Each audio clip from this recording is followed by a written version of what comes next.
À 68 ans, je pensais connaître toutes les douleurs que la vie pouvait infliger. Jusqu'au jour où je suis revenu de l'hôpital et j'ai trouvé un réfrigérateur cadenassé dans ma propre cuisine. Celui-ci est le mien, achète ta propre nourriture, m'a lancé mon fils sans même me regarder dans les yeux. Sa femme avait collé des étiquettes partout, même sur la bouteille d'eau. Comment peut-on devenir une étrangère dans sa propre maison? Ce qu'ils ignoraient, c'est que dans mon vieux congélateur, caché sous la glace depuis 12 ans, dormait un document bleu que mon mari et moi avions préparé pour nous protéger. Une clause que personne ne connaissait. Ils ont pleuré tous les deux quand ils ont vu ce que j'avais fait. Mais étaient-ce des larmes de regret? Ou de rage? Dans cette guerre silencieuse entre quatre murs lyonnais, qui allait vraiment tout perdre. Si cette histoire vous touche, n'hésitez pas à vous abonner à la chaîne, à laisser un pouce bleu et à commenter d'où vous nous regardez. Votre soutien nous permet de continuer à partager ces histoires qui résonnent avec la vie de chacun. Je me souviens encore du bruit métallique, un claquement sec qui a résonné dans la petite cuisine de mon appartement à Lyon. Je venais tout juste de rentrer de l'hôpital, le bras encore marqué par la perfusion et le corps trop faible pour ouvrir la porte seul. Mais ce que j'ai découvert de l'autre côté m'a fait oublier toutes mes douleurs. 2 réfrigérateurs côte à côte, et sur l'un d'eux, une grosse chaîne avec un cadenas brillant sous la lumière froide. Mon fils, Adrien, est apparu derrière moi, sa voix impatiente, comme s'il s'adressait à une étrangère. « Maman, celui-ci est le mien. Achète ta propre nourriture. » Et sa femme, Solène, collait de petites étiquettes colorées sur chaque étagère. Propriété, ne pas toucher, usage exclusif. Même sur la bouteille d'eau. Je suis resté immobile, observant tout. L'odeur du désinfectant encore collée à ma peau, l'air lourd de la maison et un bourdonnement dans mon oreille qui ressemblait à un cri étouffé. Cette nuit-là, je me suis assis à table et j'ai ouvert mon vieux congélateur. Vide. Au fond, parmi le givre accumulé, il y avait une enveloppe bleue cachée depuis 12 ans. Je l'ai touchée de mes doigts tremblants et j'ai chuchoté « C'est l'heure, Jean. C'est l'heure de tenir notre promesse. » 68 ans de ma vie dans ce petit appartement du 7e arrondissement. Les murs jaunis par le temps avaient été témoins de tant de choses. La naissance d'Adrien, la mort de Jean, les Noëls où le rire résonnait encore. Maintenant, ils n'entendaient de plus que le bruit d'un cadenas et mes sanglots étouffés dans l'oreiller. Je n'avais jamais imaginé finir mes jours ainsi, traité comme une intruse dans ma propre maison. La maison que j'avais nettoyée jour après jour.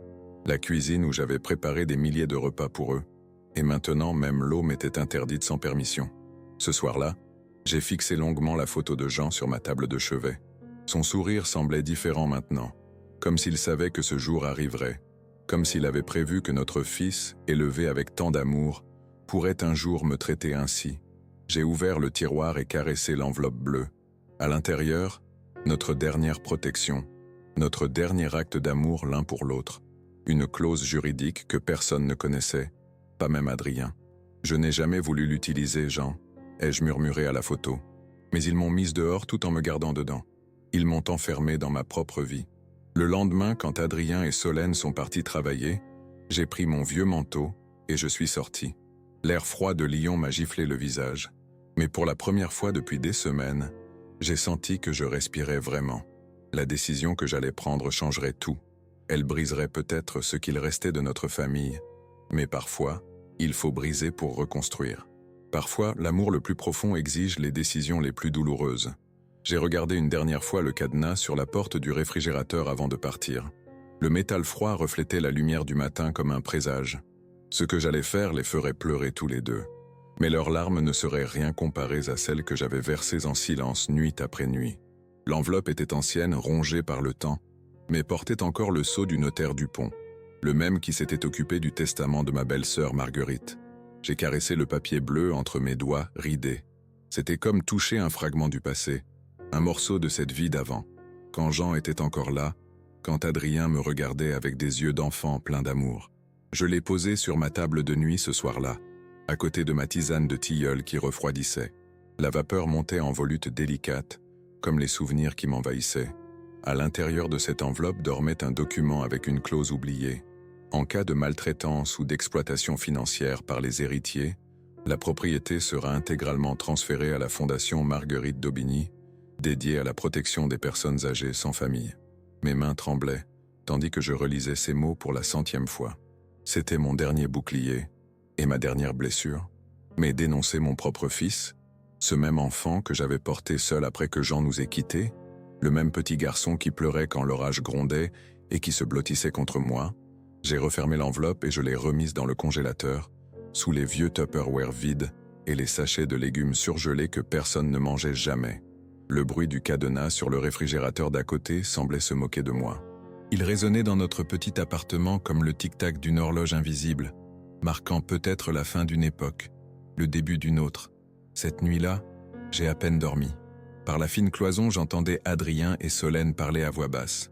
Elle riait parfois, un rire sec comme une brindille qui se casse. « La vieille », disait-elle en parlant de moi. « La vieille commence à perdre la tête. » Je me suis retourné dans mon lit, serrant contre moi l'oreiller sur lequel Jean avait posé sa tête pendant 42 ans.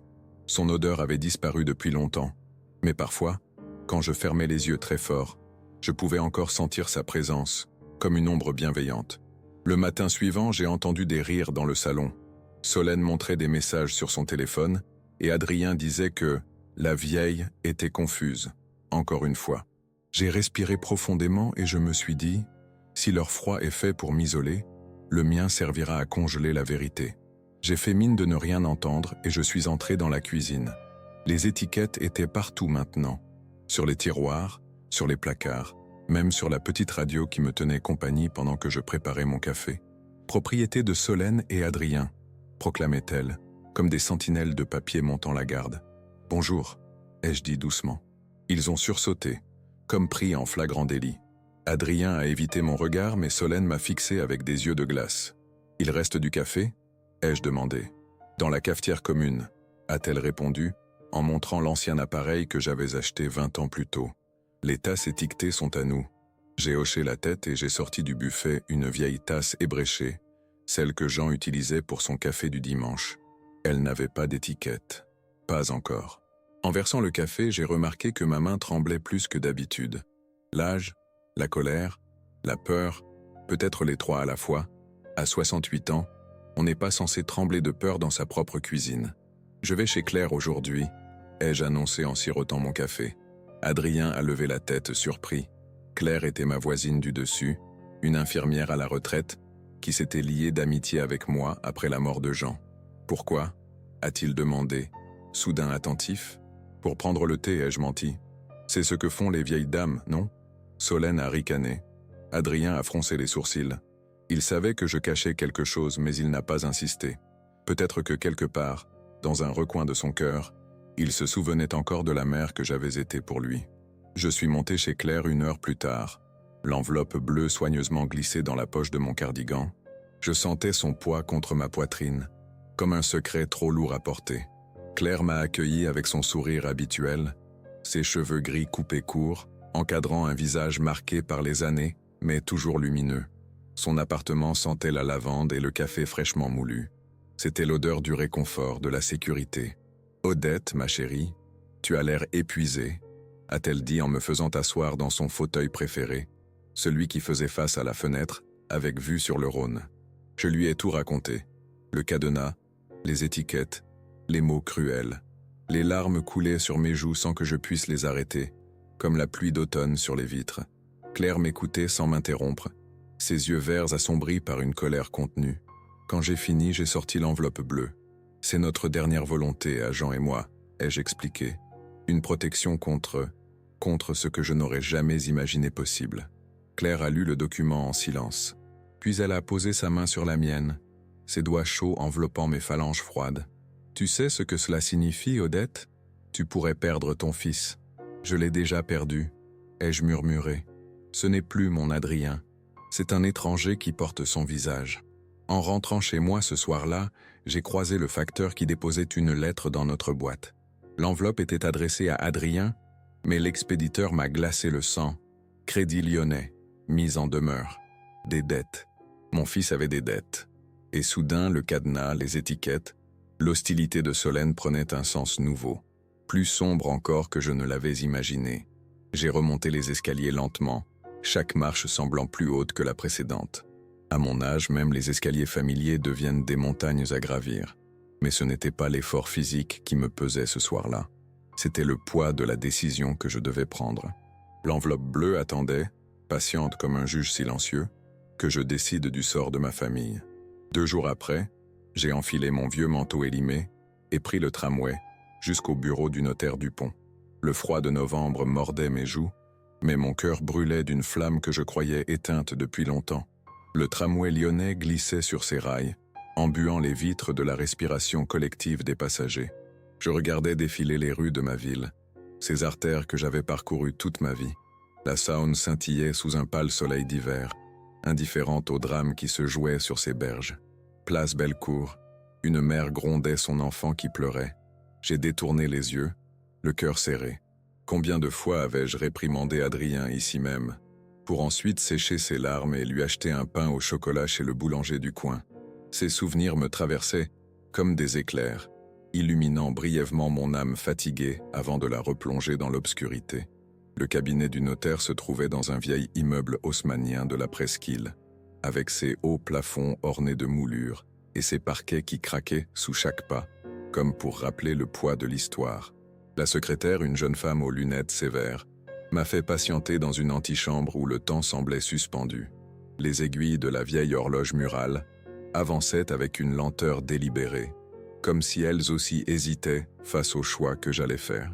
Quand enfin la porte s'est ouverte, révélant Maître Dupont, j'ai ressenti un mélange de soulagement et d'appréhension. Il se tenait droit dans son costume sombre, ses cheveux poivre et sel soigneusement coiffés en arrière.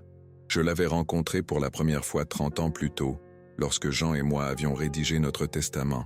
Il semblait avoir à peine vieilli, comme si les papiers et les lois le préservaient du temps qui passe. « Madame Lenoir, je pensais que je ne reverrais jamais cette clause », a-t-il dit en me faisant entrer dans son bureau. La pièce sentait le cuir et le papier ancien. Des étagères chargées de codes et de recueils de jurisprudence montaient jusqu'au plafond.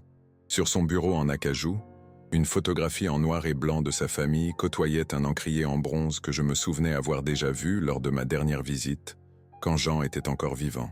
Je me suis assise dans le fauteuil face à lui, mes mains ridées serrant mon sac à main usé comme un naufragé s'agrippe à une bouée. Je n'aurais jamais cru en avoir besoin, ai-je murmuré. Il a hoché la tête, compréhensif. Il avait vu défiler tant de drames familiaux dans ce bureau, tant de trahisons, de ruptures, d'héritages disputés. Les notaires sont les témoins silencieux de nos faiblesses, de nos espoirs déçus, de nos dernières volontés. Je lui ai tout raconté. Le cadenas, les étiquettes, le mépris. Les mots sortaient comme un torrent longtemps contenu, avec cette amertume particulière des confidences trop longtemps gardées. Il m'a écouté sans m'interrompre, ses doigts joints en pyramide sous son menton, ses yeux gris ne trahissant aucun jugement. Si vous déposez une plainte formelle, la clause sera automatiquement exécutée, a-t-il expliqué lorsque j'eus terminé. L'appartement sera transféré à la Fondation Marguerite d'Aubigny, conformément aux souhaits exprimés par vous et votre défunt mari. Voulez-vous que nous entamions la procédure aujourd'hui ? Sa question flottait dans l'air comme un couteau suspendu au-dessus de nos têtes. Un simple « oui » de ma part, et je couperais définitivement le lien qui me rattachait encore à mon fils. Était-ce vraiment ce que je voulais ? Ce qu'Adrien méritait ? Ce que Jean aurait souhaité ? J'ai hésité. Adrien n'était pas seulement mon fils. Il était la dernière trace vivante de Jean, le dernier fragment de notre amour qui marchait encore sur cette terre. Son visage, certains jours, quand la lumière frappait d'une certaine façon, ressemblait tellement à celui de son père que mon cœur se serrait de douleur et de joie mêlée. J'ai besoin d'y réfléchir encore un peu, ai-je finalement répondu. Maître Dupont a acquiescé, sans surprise. La procédure peut attendre, mais pas indéfiniment, a-t-il précisé. La situation que vous décrivez constitue clairement un cas de maltraitance envers une personne âgée. Je pourrais être obligé de la signaler aux autorités compétentes, même sans votre accord. Ces mots m'ont frappé comme une gifle. Maltraitance envers une personne âgée. Était-ce ainsi que les autres me voyaient désormais ? Une vieille femme vulnérable, victime de sa propre famille. L'idée me révoltait autant qu'elle me terrifiait. Laissez-moi quelques jours, ai-je supplié. Je veux essayer de lui parler une dernière fois. Il a soupiré mais a finalement cédé à ma requête. Avant de partir, il m'a remis sa carte avec son numéro personnel griffonné au dos. Appelez-moi à n'importe quelle heure si vous vous sentez en danger, a-t-il insisté. Promettez-le-moi, Odette. Je suis sorti de son bureau avec les yeux embués et le document replié dans ma poche. La lumière crue de l'après-midi m'a ébloui un instant, comme si le monde extérieur était devenu trop brillant, trop brutal pour mes vieux yeux. Sur le chemin du retour, j'ai croisé Claire, ma voisine infirmière, qui m'a aidé à monter les escaliers.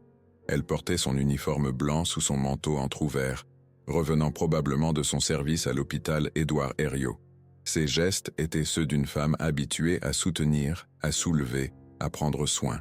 Elle a remarqué mon trouble immédiatement, avec cette intuition propre à ceux qui côtoient quotidiennement la souffrance. « Tu es différente, Odette. Qu'est-ce que tu caches ?» m'a-t-elle demandé en m'aidant à gravir la dernière volée de marche. Je l'ai regardée, cette femme qui était devenue mon amie dans la solitude des dernières années. Ce visage marqué par la fatigue, mais illuminé d'une bonté rare. Pouvais-je lui confier le poids qui écrasait mon cœur? Quelque chose qui va tout changer. Mais je ne sais pas encore si ce sera pour le bien ou pour le mal. Ai-je simplement répondu? Elle n'a pas insisté, mais son regard m'a fait comprendre qu'elle serait là quand je serais prête à parler. C'est cela, l'amitié à notre âge. Savoir attendre, sans juger, que l'autre trouve les mots pour dire sa douleur.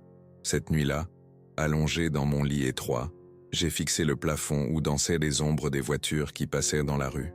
La décision que je devais prendre me torturait. Dénoncer mon propre enfant ou continuer à vivre dans cette prison invisible qu'était devenue ma maison.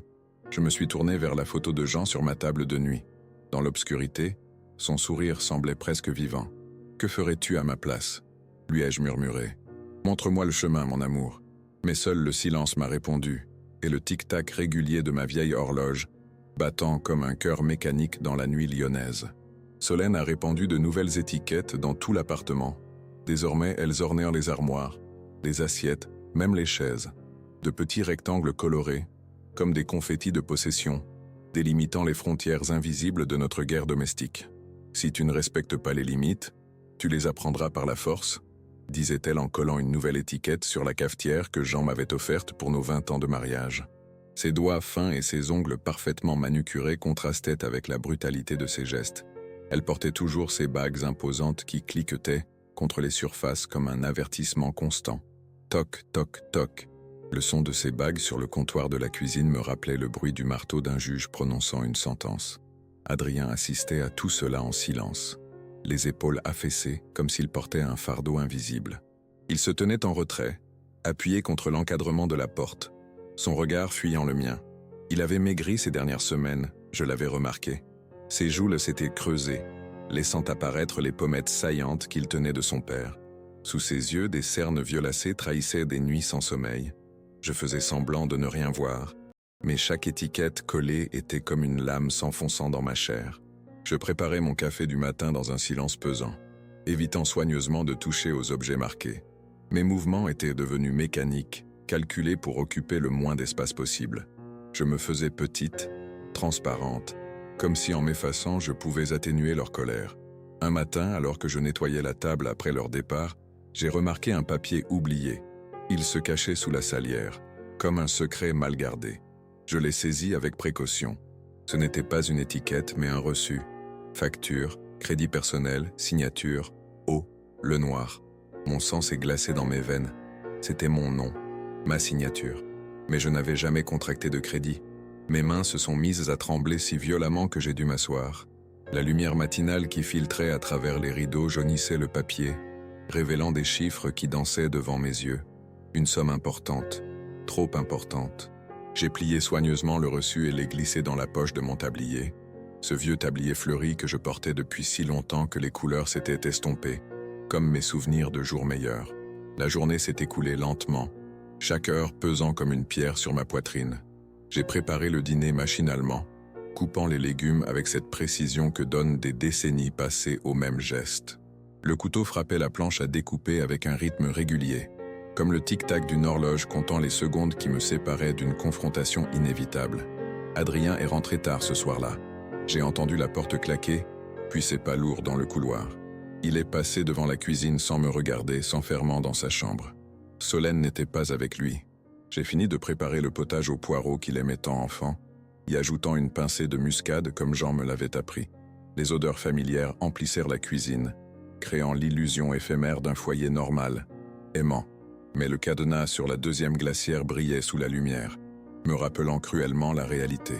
Plus tard dans la soirée, alors que je lisais dans ma chambre, j'ai entendu Adrien au téléphone. Sa voix, habituellement contenue, s'élevait par moments, trahissant une colère et une peur que je ne lui connaissais pas. À travers la fine cloison qui séparait nos chambres, des bribes de conversation m'ont atteinte comme des éclats de verre. Chantage, argent, elle ne peut pas savoir. J'ai posé mon livre sur mes genoux, le cœur battant. Le reçu dans mon tablier semblait soudain peser une tonne. Qui était au bout du fil? De quel chantage parlait-il? Et qui était ce « elle » qui ne devait pas savoir? Moi? Solène? Quelqu'un d'autre? Le son du cadenas qu'on referme a résonné à nouveau dans l'appartement. Mais cette fois, il me semblait que le bruit venait de l'intérieur même d'Adrien, comme si lui aussi s'était verrouillé, enfermant ses secrets dans une glacière intérieure. J'ai attendu que la maison soit plongée dans le silence pour sortir de ma chambre. Sur la pointe des pieds, j'ai traversé le couloir jusqu'au salon. La lune projetait des ombres bleutées sur le parquet usé, transformant les meubles familiers en silhouettes mystérieuses. Sur la table basse, le téléphone d'Adrien. Il l'avait oublié là.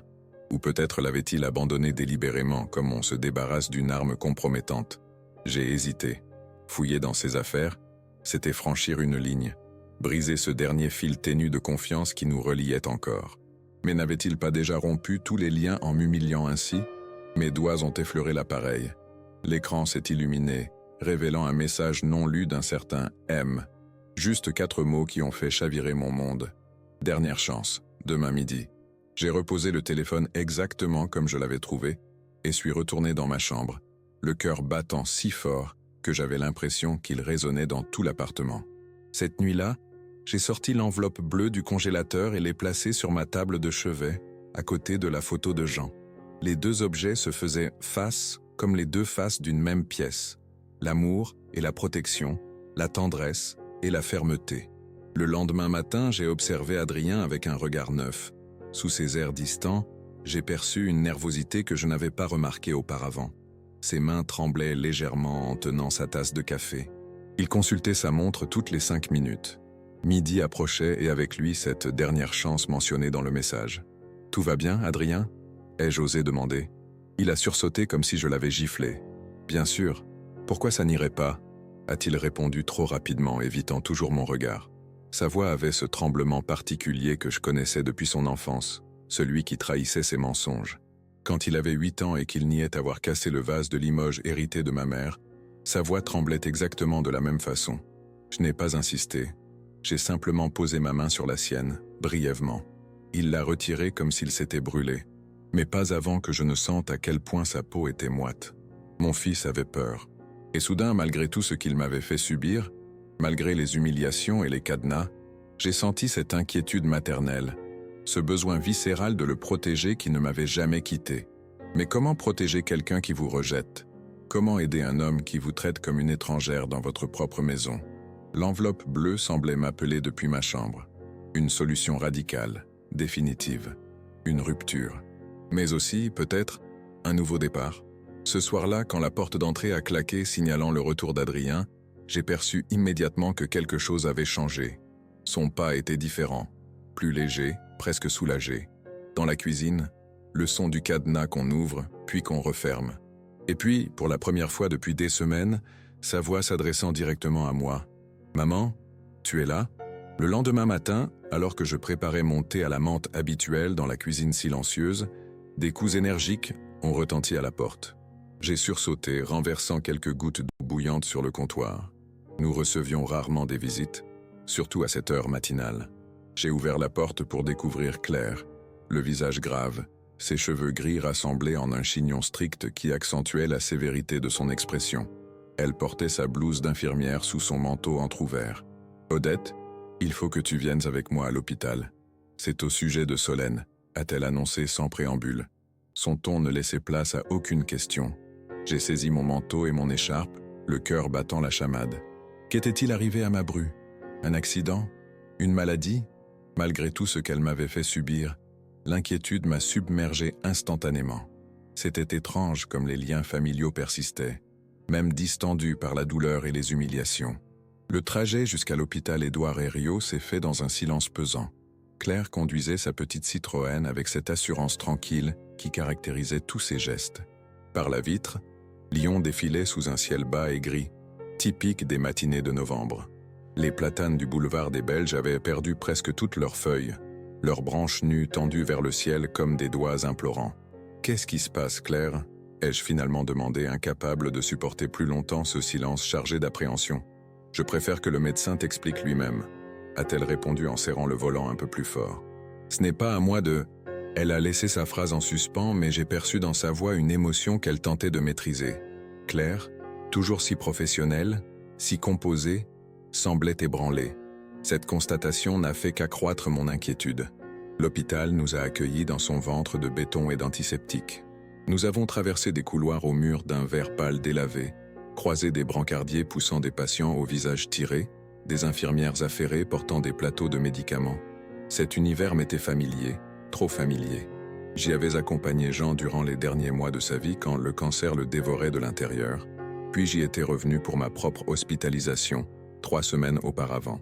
Les hôpitaux avaient cette odeur particulière, ce mélange de détergents industriels, de médicaments et de souffrances contenues qui vous imprégnaient les narines et s'accrochaient à vos vêtements. Claire m'a conduite jusqu'à un bureau au 4e étage. Sur la porte, une plaque discrète indiquait « Dr Laurent Moreau, gynécologie obstétrique ». Mon cœur a fait un bond dans ma poitrine. Gynécologie? Obstétrique? Le docteur Moreau était un homme d'une 50aine d'années au regard bienveillant derrière des lunettes à monture fine. Il s'est levé pour m'accueillir, m'invitant à m'asseoir face à lui. Claire est restée debout près de la porte, comme une sentinelle silencieuse. « Madame Lenoir, merci d'être venue », a-t-il commencé d'une voix douce. « Je suis le médecin qui suit votre belle-fille, Solène. Elle a été admise hier soir dans notre service. » Il a marqué une pause, cherchant visiblement ses mots.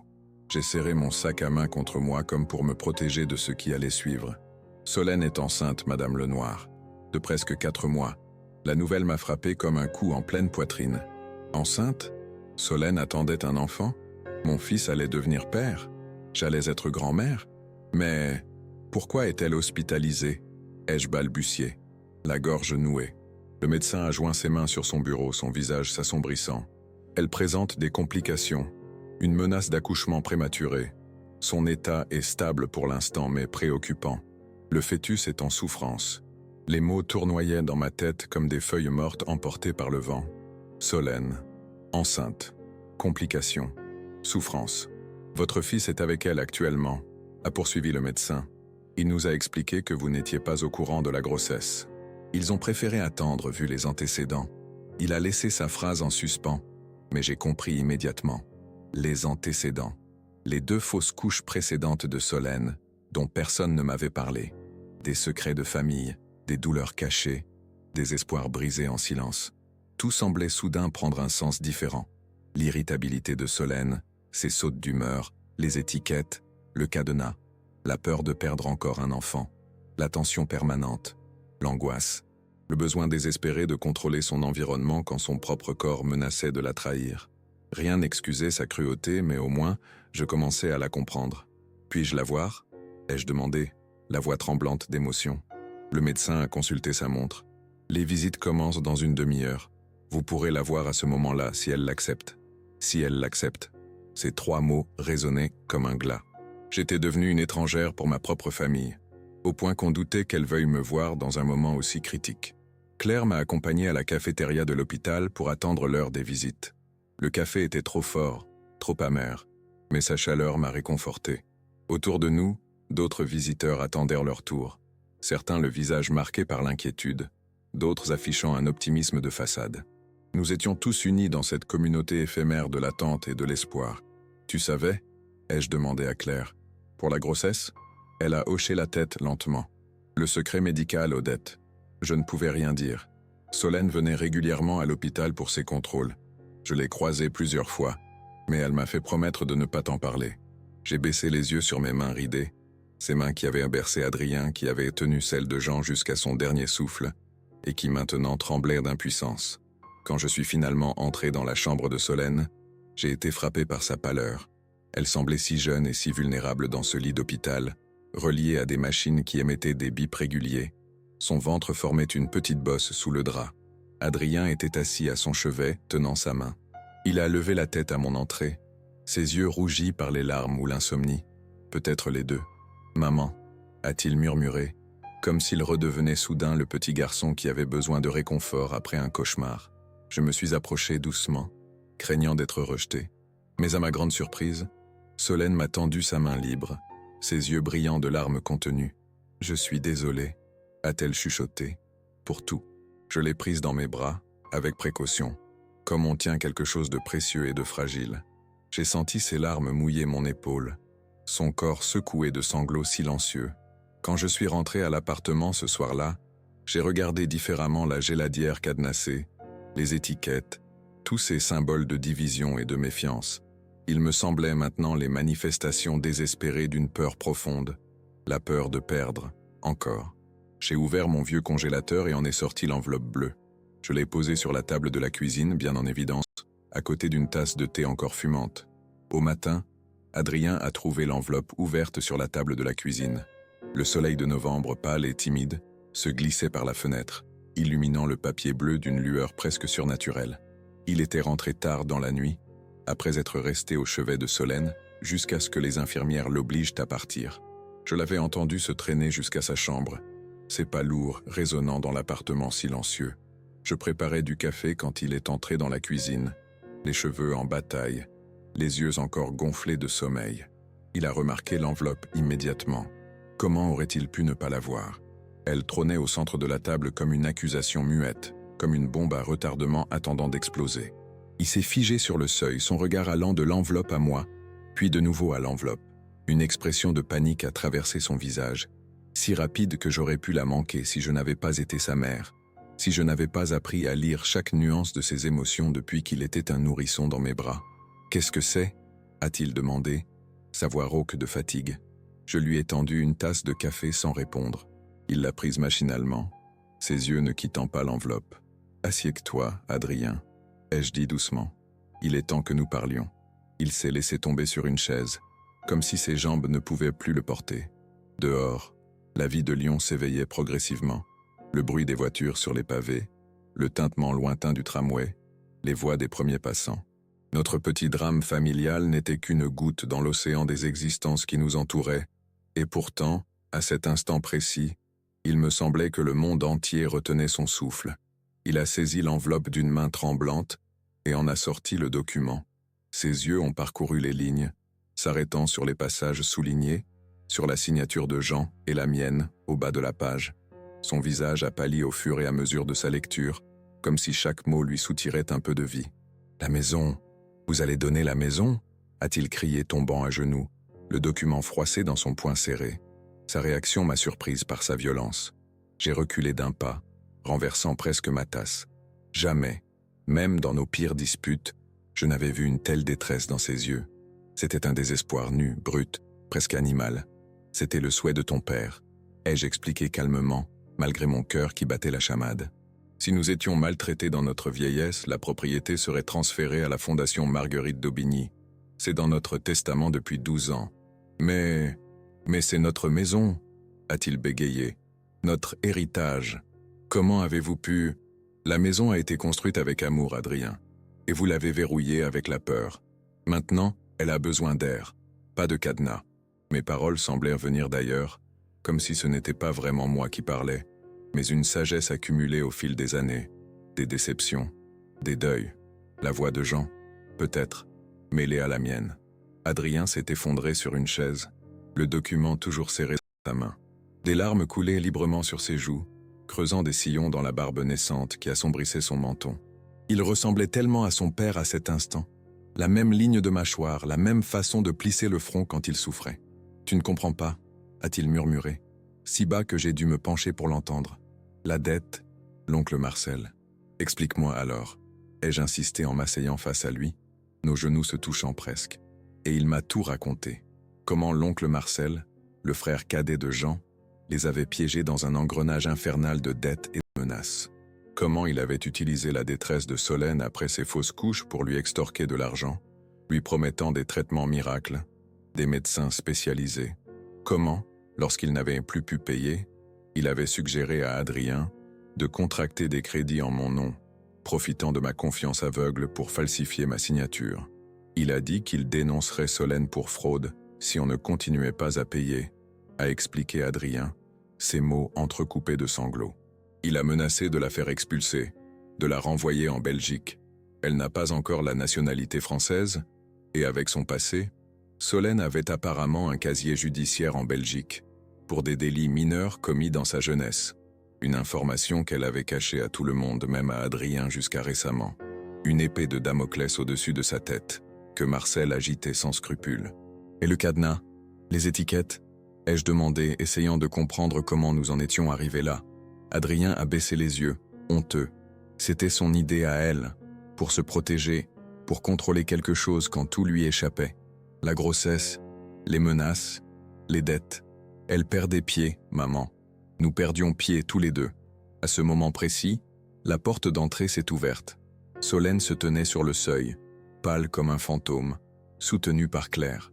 L'hôpital l'avait laissée sortir, à condition qu'elle reste alitée et sous surveillance. Ses yeux rougis ont immédiatement repéré l'enveloppe bleue, le document froissé dans la main d'Adrien. Elle a compris instantanément. « Vous avez tout découvert ?» a-t-elle constaté d'une voix plate dénuée d'émotion. Elle s'est avancée dans la pièce avec difficulté, une main protectrice posée sur son ventre légèrement arrondi.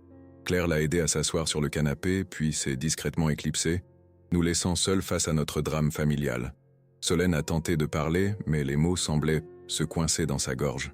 Elle a finalement éclaté en sanglots, ses épaules secouées par des spasmes qui semblaient lui arracher l'âme. « Je suis tellement désolée », a-t-elle répété encore et encore, comme une litanie, un mantra de culpabilité. Je ne voulais pas, je ne savais plus quoi faire. Adrien s'est précipité à ses côtés, la prenant dans ses bras avec une tendresse que je ne lui avais pas vue depuis des années. Ils formaient un tableau poignant, ces deux êtres brisés s'accrochant l'un à l'autre comme des naufragés à une planche de salut. Dans le couloir de l'immeuble, j'ai entendu la voix du voisin qui chuchotait à Claire. « Elle est devenue folle, elle va tout perdre. » Et Claire a répondu avec cette sagesse tranquille qui la caractérisait. « Peut-être, mais parfois il faut perdre une maison pour retrouver un foyer. » J'ai contemplé le document dans mes mains, ce papier qui avait le pouvoir de tout changer, de tout détruire peut-être. La décision que je m'apprêtais à prendre pèserait sur nous tous pour les années à venir. Le téléphone a sonné, brisant ce moment suspendu. C'était Maître Dupont, le notaire.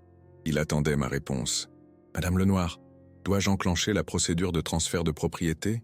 a-t-il demandé sans préambule. J'ai regardé mon fils et ma belle-fille, enlacés sur le canapé, vulnérables, humains dans leur imperfection. J'ai pensé à l'enfant qui grandissait dans le ventre de Solène, cet être innocent qui n'avait pas demandé à naître dans une telle tourmente. J'ai pensé à Jean, à ce qu'il aurait fait à ma place. « Donnez-moi jusqu'à demain, maître », ai-je finalement répondu. J'ai besoin d'une dernière nuit pour réfléchir.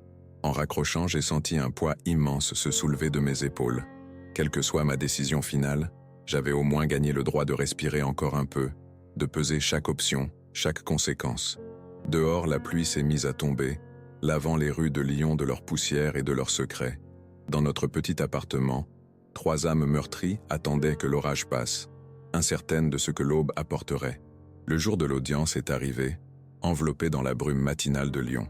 Le ciel était bas, presque oppressant, comme s'il voulait s'harmoniser avec la gravité de ce moment. J'ai enfilé mon tailleur gris, celui que je gardais pour les occasions importantes, les mariages et les enterrements. Aujourd'hui, c'était un peu des deux. La mort d'une certaine vie, peut-être la naissance d'une autre. Adrien et Solène se préparaient en silence dans leur chambre. Depuis les révélations de la veille, une trêve fragile s'était installée entre nous, un cessez-le-feu précaire dans notre guerre domestique. Le cadenas avait été retiré de la glacière, mais les étiquettes demeuraient, témoins muets de nos blessures. Nous avons pris le tramway jusqu'au palais de justice, ce bâtiment imposant qui dominait la Saône de sa masse néoclassique. Ses colonnes se dressaient comme des sentinelles de pierre, gardant les portes du jugement. Combien de drames familiaux ces murs avaient-ils abrités? Combien de vies avaient basculé dans ces salles austères au parquet grinçant? Le salon d'audience sentait le papier vieilli et le parfum bon marché. Les sièges en bois polis par des décennies d'attente inconfortable nous accueillirent dans leur dureté indifférente. Adrien, Solène et moi nous sommes assis côte à côte, sans oser nous regarder. Une proximité physique qui soulignait cruellement la distance émotionnelle qui nous séparait encore. Maître Dupont nous attendait, impeccable dans son costume sombre, son attaché-case en cuir posé devant lui comme un rempart. À ses côtés, une femme d'une 50aine d'années, aux chignons stricts et aux lunettes sévères, représentait la fondation Marguerite d'Aubigny. Et puis il y avait lui, Marcel, le frère cadet de Jean, l'oncle d'Adrien, l'homme qui avait orchestré notre descente aux enfers. Je ne l'avais pas vu depuis l'enterrement de Jean. Il avait vieilli mais conservait cette lueur calculatrice dans le regard, ce sourire en coin qui ne montait jamais jusqu'aux yeux. Il portait un costume trop neuf, trop ajusté, comme un déguisement de respectabilité. Nos regards se sont croisés brièvement, et j'ai senti un frisson me parcourir l'échine. Comment avais-je pu être aveugle à sa nature pendant toutes ces années? Le juge est entré et nous nous sommes tous levés dans un bruissement de tissus et de chaises raclant le sol. C'était un homme d'âge moyen, au visage neutre, usé par des années à arbitrer les misères humaines. Il a ouvert le dossier devant lui et a commencé à lire le document à haute voix. Chaque mot semblait un scalpel. Maltraitance psychologique, abandon émotionnel, appropriation de biens. La voix du juge résonnait dans la salle, implacable, détaillant notre intimité blessée avec la froideur clinique de la loi. Adrien sanglotait silencieusement à côté de moi, ses larmes tombant sur ses mains serrées. Solène fixait un point invisible devant elle, son visage figé dans une expression de résignation douloureuse, une main posée sur son ventre, comme pour protéger la vie fragile qui s'y développait.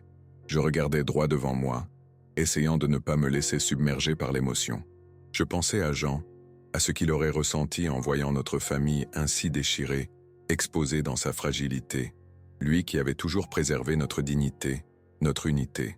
Marcel s'agitait sur son siège, visiblement mal à l'aise. Il n'avait pas prévu cette audience, cette confrontation publique. Ses magouilles prospéraient dans l'ombre, se nourrissaient du silence et de la honte de ses victimes. Quand le juge a demandé si je souhaitais procéder au transfert de propriété, un silence de plomb est tombé sur l'assistance.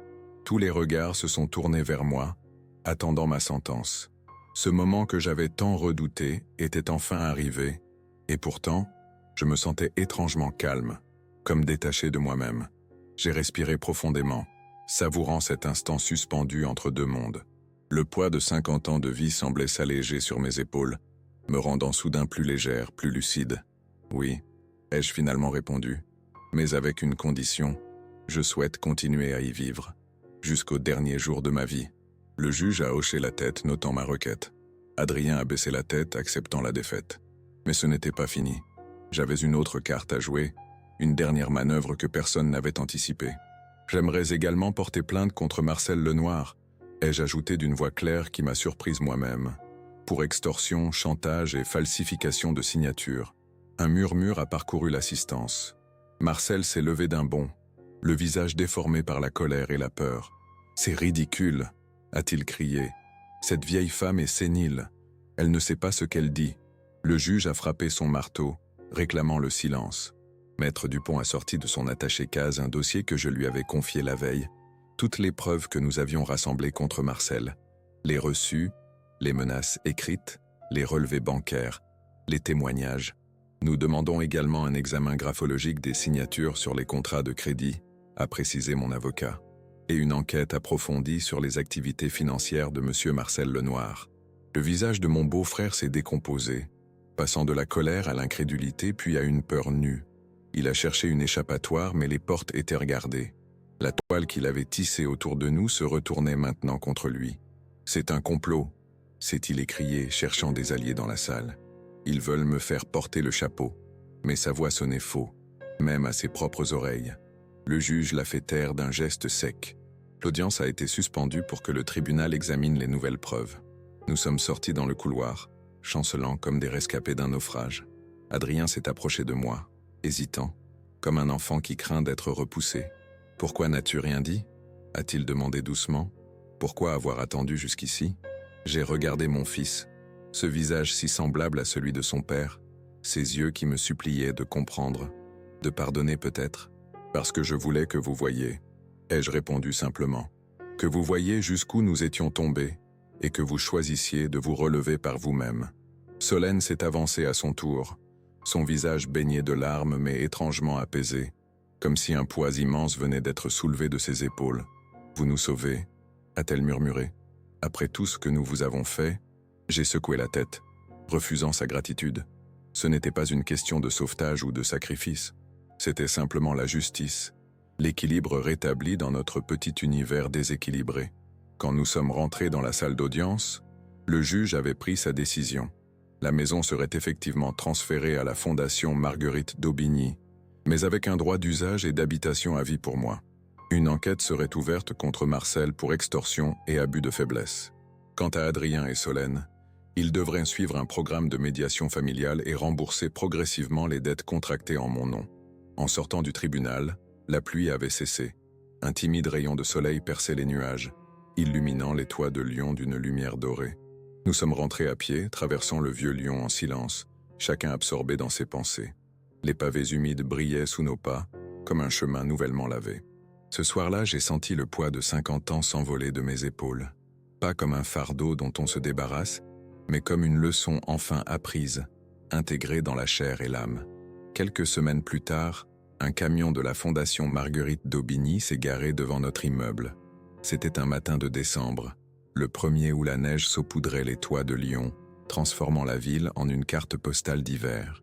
J'observais depuis ma fenêtre les flocons qui dansaient dans l'air comme des souvenirs épars, se posant doucement sur les rebords des fenêtres, sur les voitures garées, sur les épaules des passants pressés. 2 hommes en uniforme bleu sont descendus du véhicule, portant des dossiers et une plaque discrète qu'ils ont fixée à côté de l'interphone. Propriété de la Fondation Marguerite d'Aubigny. C'était officiel maintenant. L'appartement n'était plus le nôtre, ni le mien, ni celui d'Adrien. J'en étais plus qu'une usufruitière, comme le stipulèrent les documents juridiques.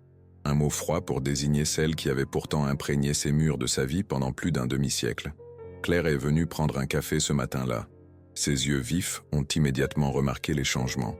La disparition des étiquettes, le réfrigérateur unique trônant dans la cuisine, l'absence du cadenas qui avait symbolisé notre division. « Tu sembles en paix, Odette », a-t-elle observé en sirotant son café, ses mains ridées enroulées autour de la tasse comme pour en capturer la chaleur. J'ai hoché la tête, incapable d'exprimer avec des mots ce que je ressentais. C'était un mélange étrange de perte et de libération, de fin et de commencement. Je n'étais plus propriétaire de ces murs, mais paradoxalement, je ne m'étais jamais senti autant chez moi depuis des années. « Les choses sont différentes maintenant », ai-je simplement répondu. Claire a souri, ce sourire sage qui avait accompagné tant de mes moments difficiles. « Différente ne veut pas dire pire », a-t-elle remarqué. Parfois, c'est dans la perte que l'on trouve ce qu'on avait vraiment besoin de gagner. Après son départ, j'ai préparé le déjeuner, un pot-au-feu qui mijotait doucement, emplissant l'appartement d'une odeur réconfortante de carottes, d'oignons et de bœuf. C'était la recette de ma mère, celle qu'elle préparait les jours de grand froid quand le Mistral soufflait sur Lyon et s'engouffrait dans les ruelles du vieux Lyon. Jean l'adorait. Adrien aussi, enfant, avant que les plats préparés et les restaurants rapides ne remplacent progressivement les repas faits maison. À midi, la sonnette a retenti. C'étaient eux, Adrien et Solène. Ils venaient nous rendre visite, comme ils le faisaient maintenant 2 fois par semaine, conformément à l'accord de médiation familiale. Au début, ces visites étaient tendues, maladroites, remplies de silence gêné et de politesse forcée, mais progressivement quelque chose avait commencé à changer. Solène est entrée la première, son ventre maintenant bien arrondi sous son manteau d'hiver.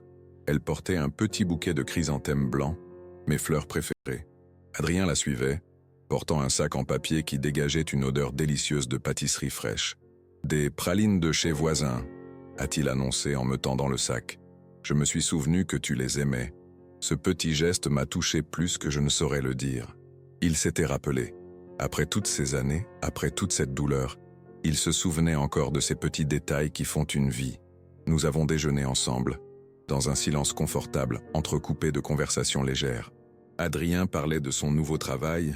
Il avait quitté la banque après le scandale impliquant Marcel et travaillait maintenant comme comptable pour une association d'aide aux personnes âgées. Une coïncidence? Peut-être pas. Solène, elle, préparait doucement la venue du bébé, transformant leur petit appartement loué dans le 8e arrondissement en nid douillet pour accueillir cette nouvelle vie.